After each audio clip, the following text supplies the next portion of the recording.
Hello friends, क्या आप लोग भी अपने फ़ोन में इस चीज़ से परेशान हो या आपका दिमाग ख़राब कर रखा है इस चीज़ ने, तो आप इस सेटिंग को बड़ी आसानी से इस ग्लोबल सर्च का ऑप्शन को आप बड़ी आसानी से ऑफ कर सकते हो। इस तरीके का आता है, तो इसको आप बड़ी आसानी से ऑफ भी कर सकते हो। यदि आप लोगों को एमआई का फ़ोन है तो आप लोग इस सेटिंग्स को फॉलो कीजिएगा। तो फ्रेंड्स, सबसे पहले आप लोगों को अपने फ़ोन की सेटिंग में चले जाना है। फ़ोन की सेटिंग में चले जाने के बाद यहाँ आपको स्क्रॉल डाउन करना है। स्क्रॉल डाउन करने के बाद यहाँ आपको ऑप्शन मिलेगा होम स्क्रीन। होम स्क्रीन के ऑप्शन पे सिंपली क्लिक कर देना है। क्लिक करने के बाद इस तरीके का इंटरफेस आपके सामने देखने को मिलेगा। इसको आपको स्क्रॉल डाउन करना है। स्क्रॉल डाउन कर लेने के बाद यहाँ आपको ऊपर या नीचे आपको देखने को मिल सकती है setting home screen. Home screen का ऑप्शन पे मैं क्लिक कर देता हूँ। यहाँ आपको लिखा हुआ भी मिल जाएगा विथ ऐप ड्रॉअर।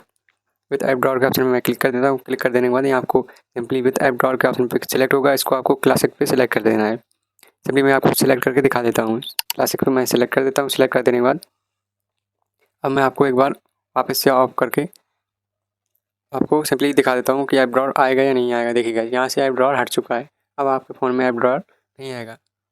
अब आपके फ़ोन में ऐप ड्रॉअर नहीं आएगा।